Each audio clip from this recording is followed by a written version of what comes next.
Hello class. Good afternoon everyone.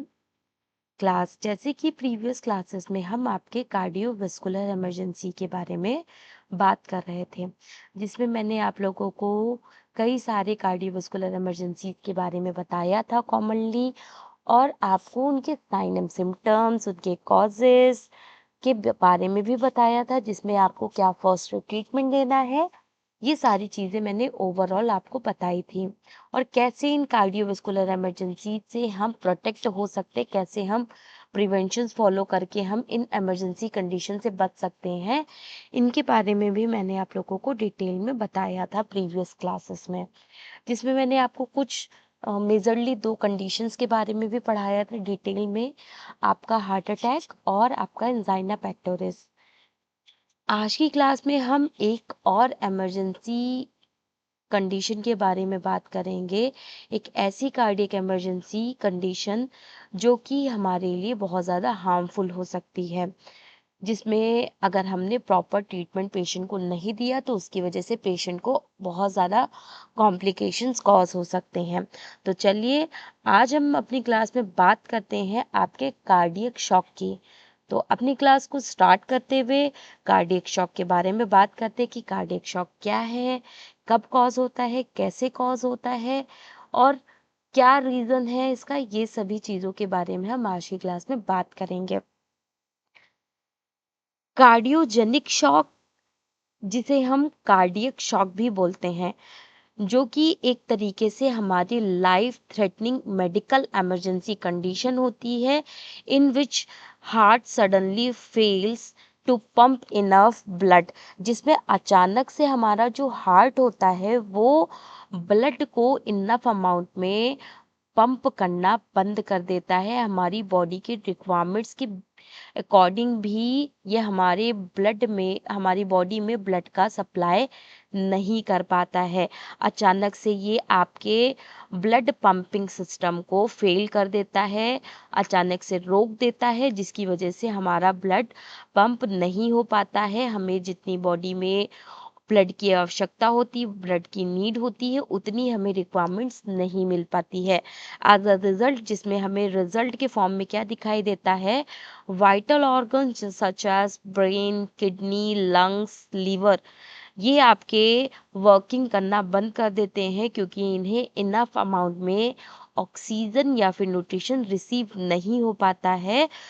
Proper blood supply ना होने की वजह से। तो जब हमारा ब्लड सप्लाई प्रॉपरली नहीं होगा हमारी बॉडी में, तो उसकी वजह से हमारे जो वाइटल ऑर्गन्स होते हैं, लाइक आपका ब्रेन है, आपकी किडनी है, आपके लंग्स है, आपके लीवर है, ये क्या हो जाते हैं, इनका जो काम होता है, इनकी जो फंक्शनिंग होती है, वो स्लो डाउन हो जाती है और समटाइम पूरी तरीके से रुक जाती है, जिसकी वजह से ये काम नहीं कर पाते हैं जब वो इन्हें ऑक्सीजन या फिर आपके न्यूट्रिशनल नहीं मिलते हैं। तो ये आपके एक तरीके से हमारे वाइटल ऑर्गन्स को फेल्योर करने का काम करते हैं, जिसमें आपके वाइटल ऑर्गन्स फेल होने लगते हैं, जिसकी वजह से ये आपके काम करना बंद कर देते हैं, जिसकी वजह से ये एक तरीके से एक बहुत ही इमरजेंसी मेडिकल कंडीशन में कन्वर्ट हो जाता है, जिस पे अगर हमने तुरंत इमीडिएटली एक एक्शन नहीं लिया, एक तुरंत इमीडिएटली ट्रीटमेंट नहीं दिया पेशेंट को, तो इसकी वजह से पेशेंट को कई सारे कॉम्प्लिकेशंस कॉज हो सकते हैं। It most commonly occurs as the complicated of severe heart attack। ये बेसिकली आपके कॉमनली जो है आपके तब कॉज होते हैं जब आप किसी पर्सन को बहुत सीवियर हार्ट अटैक आया हो, उस टाइम पे ये आपके कार्डियक शॉक कॉज होते हैं, जिसमें आपके मायोकार्डियल इन्फेक्शन, जिसे हम बोलते हैं मायोकार्डियल इन्फेक्शन भी बोलते हैं, जो कि आपके एक सीवियर कॉम्प्लिकेशंस में आपके ये कार्डियक शॉक, मायोकार्डियल इन्फेक्शन, जिसे हम हार्ट अटैक बोल रहे हैं, इसकी कंडीशन में कॉज होता है। और अदर डिजीज कंडीशंस भी होती है, हार्ट डिजीज कंडीशंस भी होती हैं, जिसमें ये कार्डियक शॉक कॉज होने के चांसेस आपके बहुत ज़्यादा रहते हैं। Cardiac shock is a condition, cardiac shock एक कंडीशन है विच द हार्ट, जिसमें आपका हार्ट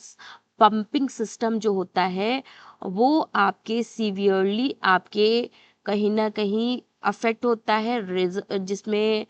आपका जो कार्डियक आउटपुट होता है वो आपका डिक्रीज हो जाता है और आपका ब्लड प्रेशर लो हो जाता है, कम हो जाता है, और जिसमें आपके जो इनएडिक्वेट टिश्यू परफ्यूजन को ये कॉज करते हैं, and adequate amount of blood in body, जो कि आपके इनएडिक्वेट अमाउंट ऑफ ब्लड की वजह से कॉज होते हैं। जिसमें आपको क्या दिखाई देता है कि जब भी आपका हार्ट अटैक कॉज हो या फिर आपका सीवियर हार्ट अटैक जब कॉज होता है, heart attack disease condition cause होती है, तो उस टाइम पे आपके कार्डियक शॉक होने के चांसेस बहुत ज़्यादा पाए जाते हैं।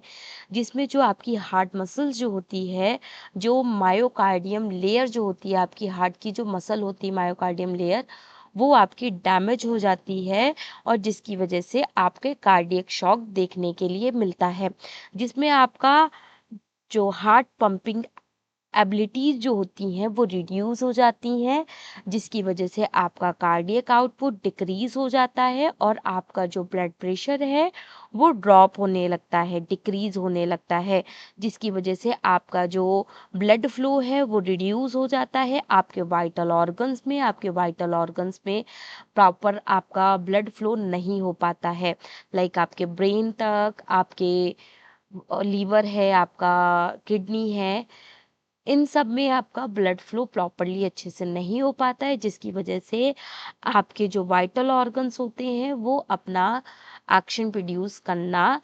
कम कर देते हैं, जिसकी वजह से डैमेज होना स्टार्ट हो जाते हैं हमारे वाइटल ऑर्गन्स। जिसमें क्या होता है कि जब आपका ब्लड फ्लो नहीं होता है, तो आपके ब्लड फ्लो ना होने की वजह से हमारे वाइटल ऑर्गन्स तक आपका ब्लड नहीं पहुंच पाता है, जिसकी वजह से हमारे वाइटल ऑर्गन्स को ऑक्सीजन या फिर जो हमारे न्यूट्रिशन है विद न्यूट्रिशंस नहीं मिल पाते हैं, जिसकी वजह से ये प्रॉपरली काम करने में कैपेबल नहीं हो पाते हैं और आपके प्रॉपर काम नहीं करते हैं, लैक ऑफ ऑक्सीजन और लैक ऑफ न्यूट्रिशंस की वजह से, जिसकी वजह से आपके ऑर्गन डिसफंक्शंस कॉज करते हैं, मतलब आपके ऑर्गन्स फेल्योर हो जाते हैं, आपके वाइटल ऑर्गन्स काम नहीं करते हैं, जिसकी वजह से आपको कार्डियोजेनिक शॉक या फिर कार्डियक शॉक आपको दिखाई देते हैं, जिसमें आपके मल्टीपल्स ऑफ ऑर्गन्स फेल हो जाते हैं। ठीक है, अगर हमने इसको प्रॉपरली ट्रीट नहीं किया, इमीडिएटली ट्रीट नहीं किया, तो उसकी वजह से ये आपके क्या होते हैं, जो वाइटल ऑर्गन्स होते हैं ये आपके डैमेज हो जाते हैं। देखिए यहाँ पे एक इमेज मैंने यहाँ पे लगाई है, जिसमें आपको कार्डियक शॉक की कंडीशन में आपका हार्ट किस तरीके से दिख रहा है, या नॉर्मल हार्ट की कंडीशन, नॉर्मल बॉडी फंक्शनिंग की कंडीशन में आपका हार्ट किस तरीके से वर्किंग करता है और किस तरीके से दिखाई देता है, उसको मैंने यहाँ पे इंडिकेट किया है। तो नॉर्मल देखो, नॉर्मल हार्ट आपका किस तरीके से दिखाई दे रहा है, आपका जो ब्लड फ्लो है वो नॉर्मली हो रहा है, और नॉर्मली आपके बॉडी में ब्लड का सर्कुलेशन भी अच्छे तरीके से हो पा रहा है। बट कार्डियक शॉक के केस में देखिए आपका जो हार्ट है वो बहुत ज़्यादा डर्टी दिखाई दे रहा है, ब्लैकिश कलर का दिखाई दे रहा है। क्यों? क्योंकि यहाँ पे आपके लैक ऑफ ऑक्सीजन है, और लैक ऑफ ऑक्सीजन मतलब ऑक्सीजन की कमी है। इट मीन्स दैट कि ये आपके साइनोसिस को इंडिकेट कर रहा है, एक तरीके से पुअर सर्कुलेशन को इंडिकेट कर रहा है, जो कि ये बता रहा है कि आपके ब्लड का फ्लो अच्छे से नहीं हो पा रहा है, आपका एक पुअर ब्लड सर्कुलेशन हो रहा है, जिसकी वजह से आपका हार्ट प्रॉपरली वर्किंग नहीं कर पा रहा है। तो इस तरीके से आपके कार्डियक शॉक का ये आपके कार्डियक शॉक को इंडिकेट कर रहा है। तो इस तरीके से आपको ये दिखाई देता है। बाकी कार्डियक शॉक के आपके कई सारे कारण हो सकते हैं, कई सारे कॉजेज़ हो सकते हैं जिसकी वजह से आपका कार्डियक शॉक कॉज़ हो सकता है। लाइक आपका एक्यूट मायोकार्डियल इन्फेक्शन की वजह से, जिसे हम हार्ट अटैक भी बोलते हैं। तो जब भी आपका हार्ट अटैक कॉज़ होता है, तो वहाँ पे आपकी जो हार्ट मसल्स होती हैं, वो बहुत ज़्यादा वीक हो जाती हैं और वीक होने की वजह से वहाँ पे हमारी बॉडी में कुछ कार्डियक शॉक दिखाई दे सकते हैं। कार्डियक शॉक की कंडीशन आपकी कॉज हो सकती है। मोस्ट मोस्ट कॉमन कॉज जो है आपका एक तरीके से देखा जाए, इसमें एक लार्ज अमाउंट में हमारे हार्ट की जो मसल्स होती हैं वो डैमेज हो जाती हैं, जिसकी वजह से आपका कार्डियक शॉक कॉज होता है। इसके अलावा समटाइम्स लीवर फेल्योर के केस में, आपके सीवियर लीवर फेल्योर के केस में भी आपका कार्डियक शॉक आपको दिखाई देता है। जब भी हार्ट आपका टू मच वीक हो जाता है, बहुत ज़्यादा वीक हो जाता है, बहुत ज़्यादा कमज़ोर हो जाता है और इनफ अमाउंट में आपके ब्लड को पंप नहीं करता है, जिसकी वजह से एक आपका सीवियर हार्ट फेल्योर की कंडीशन आपकी कॉज होती है। इसके अलावा कार्डियोमायोपैथी की कंडीशन में भी आपका कार्डियक शॉक दिखाई दे सकता है, जिसमें एक आपकी ये हार्ट मसल्स डिजीज होती है जो कि आपके पुअर कॉन्ट्रैक्शन को इंडिकेट करती है, एक पुअर कॉन्ट्रैक्शन को लीड करती है, जिसकी वजह से भी आपके कार्डियक शॉक दिखाई दे सकते हैं। इसके अलावा सीवियर एरिथमिया के केस में भी आपके कार्डियक शॉक दिखाई दे सकते हैं। लाइक बहुत ज़्यादा फास्ट वेरी फास्ट होने की वजह से या फिर वेरी स्लो होने की वजह से भी आपका कार्डियक शॉक दिखाई दे सकता है। वेरी फास्ट आपका वेंट्रिकुलर ट्रैक आपके टैकीकार्डिया की वजह से आपका कॉज हो सकता है, या फिर वेरी स्लो मतलब एक कंप्लीटली हार्ट ब्लॉकेज की वजह से भी आपका कार्डियक शॉक आपको दिखाई दे सकता है। इसके अलावा ये आपके मायोकार्डिटाइसिस के केस में भी आपका कॉज हो सकता है। एक तरीके का ये इन्फ्लामेशन कंडीशन होती है जो जो कि इंडिकेट करती है आपके हार्ट की मसल्स में किसी एक तरीके से इन्फ्लामेशन को इंडिकेट करती है। कुछ इस तरीके से, ये देखो कुछ इस तरीके से जो आपको हार्ट में, जब आपके हार्ट की जो आपकी हार्ट की जो एनाटॉमी है, जब आपका हार्ट कुछ इस तरीके से दिखाई देता है, तो ये एक तरीके के आपके इन्फ्लामेशंस होते हैं जो कि आपकी कई सारी कंडीशंस की वजह से कॉज हो सकते हैं। ठीक है, जिसे हम मायोकार्डिडियसिस बोलते हैं। ठीक है, एक तरीके से इन्फ्लामेशन इन हार्ट, जब आपके हार्ट में कोई इन्फ्लामेशन कॉज होता है तब ये आपका कॉज होता है। और बाकी सीवियर एरिथमिया जो है वो कुछ इस तरीके से आपको दिखाई देती हैं, जब आपके वेंटिकुलर ट्रैकिकार्डिया आपको दिखाई देता है, या फिर आपकी जो वो एक तरीके से कंप्लीटली ब्लॉकेज आपको दिखाई देता है। ठीक है, ब्लॉकेज दिखाई देता है, हार्ट ब्लॉकेज दिखाई देता है, तो उसे हम एक सीवियर एरिथमिया, इसकी वजह, इस कंडीशन में भी आपका cardiac arrest, sorry, cardiac shock आपको दिखाई दे सकता है। इसके अलावा सीवियर हार्ट फेल्योर के केस में भी आपको कार्डियक शॉक दिखाई दे सकता है, जिसमें आपका हार्ट कुछ इस तरीके से दिखाई देता है। ठीक है, तो आपके एक सीवियर आपके एरिथमिया के केस में आपका कॉज हो सकता है, मायोकार्डिडियासिस के केस में आपके कॉज हो सकता है। इसके अलावा आपके mechanical compositions of heart attack के केस में भी आपका, sorry, mechanical complications of heart attack के केस में भी आपका कार्डियक शॉक आपको दिखाई दे सकता है, जिसमें आपका क्या होता है, पेपिलरी मस्कुलर रैप्चर के केस में आपका कार्डियक शॉक कॉज हो सकता है, या फिर वेंट्रिकुलर सेप्टल रैप्चर के केस में भी आपका कार्डियक शॉक कॉज हो सकता है, या फ्री वॉल रैप्चर के केस में भी आपका कार्डियक शॉक दिखाई दे सकता है, जिसमें आपके कार्डियक शॉक होने के चांसेस बहुत ज़्यादा रहते हैं। इसके अलावा सीवियर हार्ट और वॉल डिजीज में, जब भी आपके सीवियरली आपकी हार्ट की वॉल्स में कोई डिजीज कंडीशन कॉज होती है, तो उस केस में भी आपके कार्डियक शॉक होने के चांसेस बहुत ज़्यादा दिखाई देते हैं, जब भी आपके एक्यूट या फिर severe aortic aortic disease condition आपको दिखाई देती है, तो उस टाइम पे भी आपके कार्डियक शॉक की कंडीशन आपकी कॉज हो सकती है, जिसमें आपको कार्डियक शॉक दिखाई दे सकते हैं। इसके अलावा ये आपके कार्डियक टेम्पोनेंट्स को भी टेम्पोनेंट्स की वजह से भी आपका कार्डियक शॉक कॉज हो सकता है। तो कार्डियक टेम्पोनेंट जब कॉज होता है तो वहां पे क्या होता है, जो फ्लूइड जो होता है, फ्लूइड अराउंड द हार्ट, जो आपके हार्ट के अराउंड जो आपका फ्लूइड जो पाया जाता है, वो आपको प्रिवेंट करता है आपके प्रॉपर पंपिंग को, आपके ब्लड पंपिंग को इंडिकेट करता है। ठीक है। बट जब एक लार्ज ब्लड क्लॉट होता है आपका, जिसकी वजह से आपके ब्लॉकेज दिखाई देते हैं, ब्लड फ्लो ब्लॉकेज दिखाई देते हैं आपके लंग्स में भी, और आपके एक तरीके से जब ये आपके दिखाई देते हैं, तो उसकी वजह से भी आपका कार्डियक शॉक दिखाई दे सकता है, जिसमें क्या होता है कि आपकी एक लार्ज अमाउंट में जो आपका ब्लड क्लॉट हुआ है, वो आपके ब्लड फ्लो को रोक सकता है, जो कि आपके लंग से होता हुआ जा रहा है। ठीक है। तो उस ये जो आपका एक ब्लड क्लॉट जो है, वो आपके लंग से होकर के आपके जो ब्लड में जो ब्लड क्लॉट जो आपका जा रहा है, वो आपके ब्लड फ्लो को रोक सकता है, जिसे हम कार्डियक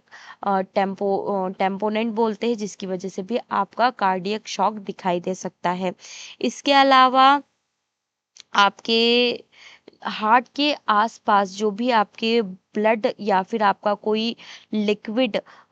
लिक्विड फ्लूइड जो है आपका जो जम जाता है, और उसकी वजह से आपका जो हार्ट की जो पंपिंग सिस्टम है वो डिक्रीज हो जाता है, तो उसकी वजह से भी आपके कार्डियक कंडीशन कॉज हो सकती है, आपके एक तरीके से कार्डियक शॉक आपको दिखाई दे सकता है। तो वो सारी चीज़ें भी आपको दिखाई दे सकती हैं। बाकी इसमें देखो एक इमेज मैंने ऐड की है, जो कि आपको इंडिकेट कर रही है इन सभी कंडीशंस को, कि क्या किस कंडीशन में किस तरीके से हो रहा है। जैसे कि कार्डियक टेम्पोनेंट को देखो, तो जब भी आपका फ्लूइड जो है, आपका जो बेसिकली जो आपके अराउंड द हार्ट जो आपके फ्लूइड जो भरा हुआ है, वो आपका एक तरीके से प्रिवेंट करता है आपके प्रॉपर पंपिंग को, आपके ब्लड पंपिंग को, जिसमें आपके क्या करता है कि ये आपके वेंटिकुलर फिलिंग को रिड्यूस कर देता है, जिसकी वजह से आपके जो कार्डियक आउटपुट जो होता है, वो आपका डिक्रीज हो जाता है एक तरीके से, जिसकी वजह से आपके कार्डियक शॉक दिखाई दे सकते हैं। ठीक है। इसके अलावा आपके जो पल्मोनरी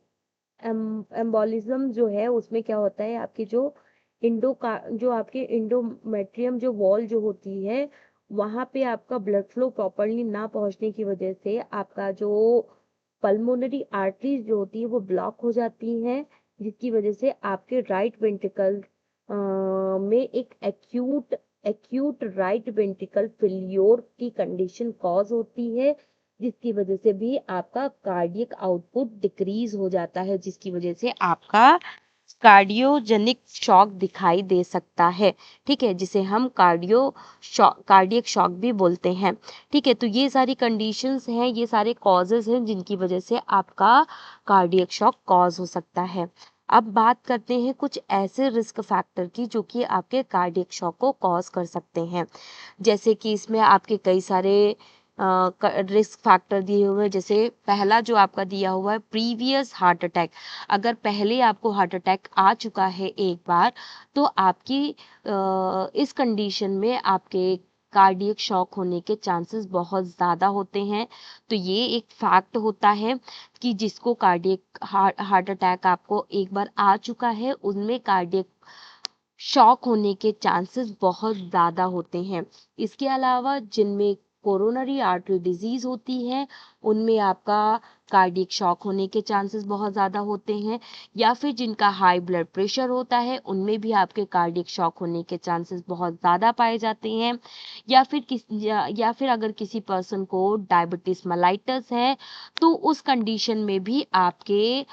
एक तरीके से कार्डियक शॉक दिखाई दे सकते हैं। इसके अलावा हाई कोलेस्ट्रॉल लेवल की वजह से, जब भी आपका कोलेस्ट्रॉल का लेवल बहुत ज़्यादा बढ़ता है तो उसकी वजह से भी आपके कार्डियक शॉक आपको दिखाई दे सकते हैं। इसके अलावा स्मोकिंग की वजह से, जब भी आप स्मोक करते हो और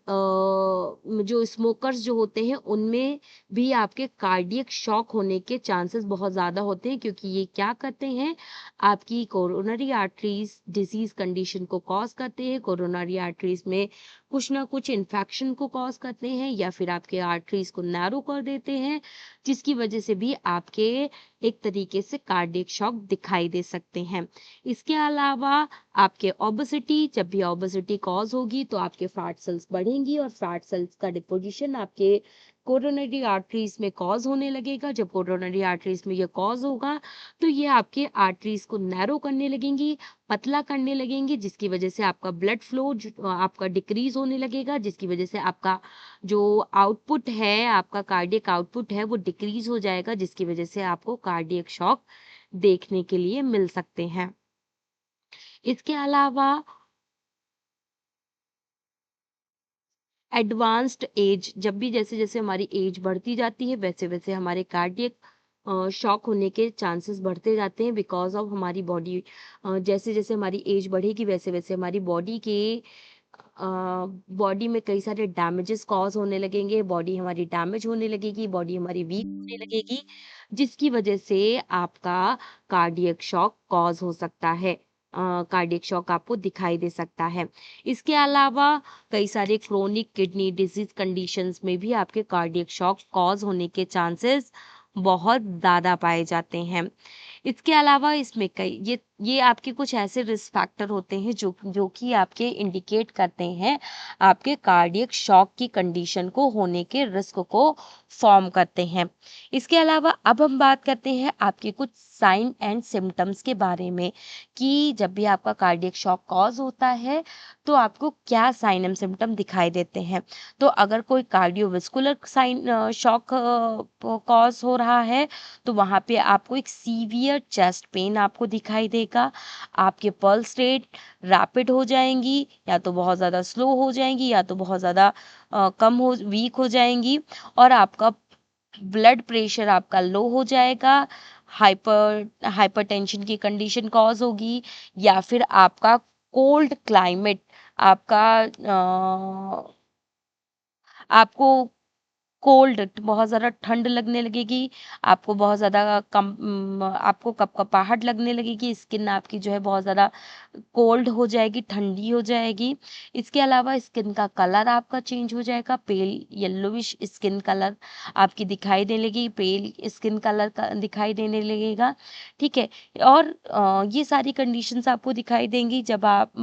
कार्डियोवास्कुलर कंडीशंस देखोगे, कार्डियोवास्कुलर सिम्टम्स देखोगे तो आपको ये कंडीशंस दिखाई देगी। और अगर रेस्पिरेशन में देखो सिम्टम्स को, तो आपकी शॉर्टनेस ऑफ ब्रीदिंग, ये आपके ब्रीदिंग को शॉर्टनेस कर देता है, ब्रीदिंग इश्यूज को कॉज करता है, जिसमें ब्रीदिंग डिफिकल्टीज हमें कॉज होती हैं। इसके अलावा रैपिड ब्रीदिंग, ये हमारे ब्रीदिंग को रैपिडली कॉज करता है, मतलब बहुत ज़्यादा फास्ट या बहुत ज़्यादा स्लो इस तरीके से, या फिर ये आपके पल्मोनरी एडिमा को कॉज करता है, जिसमें आपके लंग्स में एक फ्लूइड भर जाता है जिसको हम बेसिकली एडिमा बोलते हैं, तो ये आपके पल्मोनरी एडिमा को भी कॉज कर सकता है। इसके अलावा लो ऑक्सीजन लेवल, ये हमारे ऑक्सीजन लेवल को लो कर सकता है, कम कर सकता है। इसके अलावा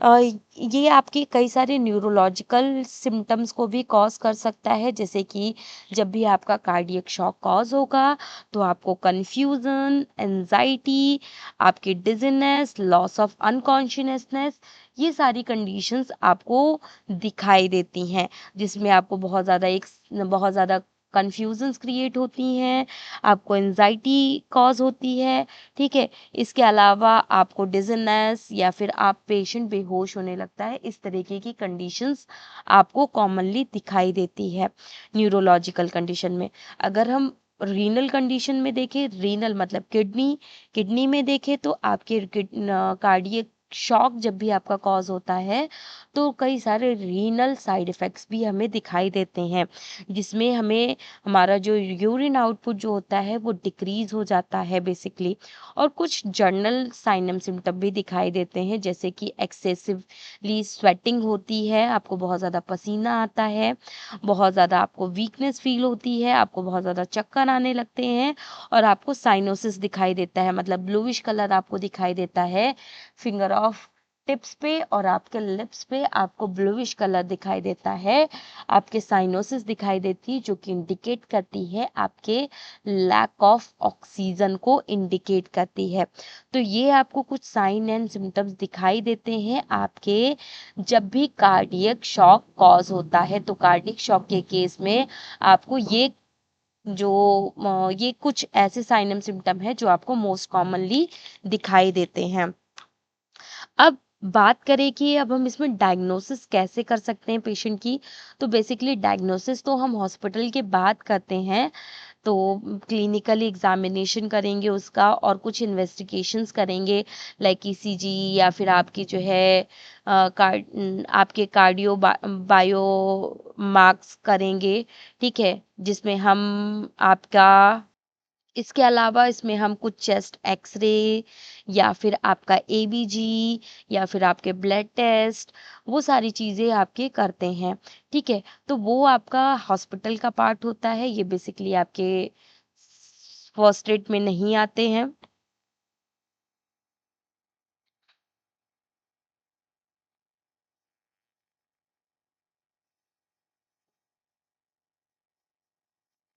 अब हम बात करते हैं आपके फर्स्ट एड ट्रीटमेंट की। तो फर्स्ट एड ट्रीटमेंट आपके क्या होते हैं, हमें क्या क्या फॉलो करना है जब भी कार्डियक शॉक हमें दिखाई देता है।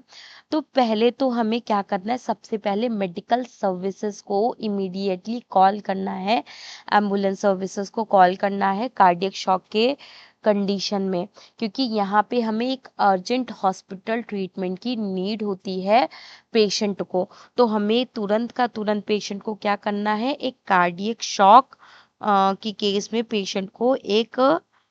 प्रॉपर ट्रीटमेंट प्रोवाइड करना है, एंड कीप द पेशेंट काम, और पेशेंट को शांत करना है कि आप शांत हो जाइए, अब घबराइए नहीं, परेशान मत होइए, हम आपको सेव कर लेंगे। And reduce the physical activity and reduce sorry reassure the patient, और पेशेंट की फिजिकल एक्टिविटीज को रोकना है, और पेशेंट को रीअश्योर करवाना है कि आप घबराओ नहीं, परेशान मत हो, हम आपको सेव कर लेंगे। और पेशेंट को पॉजिटिव रखना है। तो पॉजिटिव रखना है, और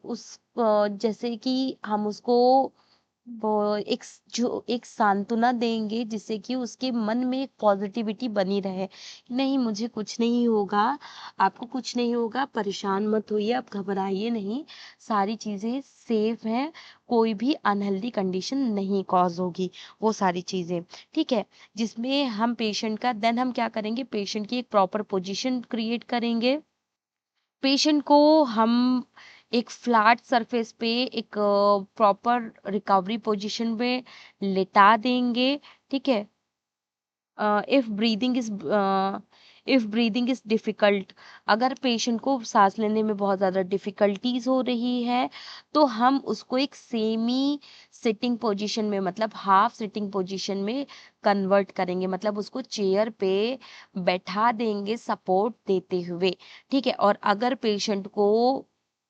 पेशेंट को टॉलरेट नहीं हो रहा है, ठीक है, पेशेंट से टॉलरेट नहीं हो रहा है, तो हम उसको लेटा देंगे एक फ्लैट सरफेस पे, ठीक है। देन हम उसके क्या करेंगे, उसके कपड़ों को लूज कर देंगे, टाइट क्लॉथ्स को लूज कर देंगे, और उसे कंफर्टेबल फील करवाएंगे, जिससे कि वो कंफर्टेबली ब्रीदिंग ले सके, उसका प्रॉपर वेंटिलेशन मेंटेन हो सके, ठीक है। इसके अलावा हम क्या करेंगे, मॉनिटर करेंगे उसकी ब्रीदिंग को और उसके पल्स रेट को मॉनिटर करेंगे और देखेंगे कि उसकी मेडिकल हेल्प,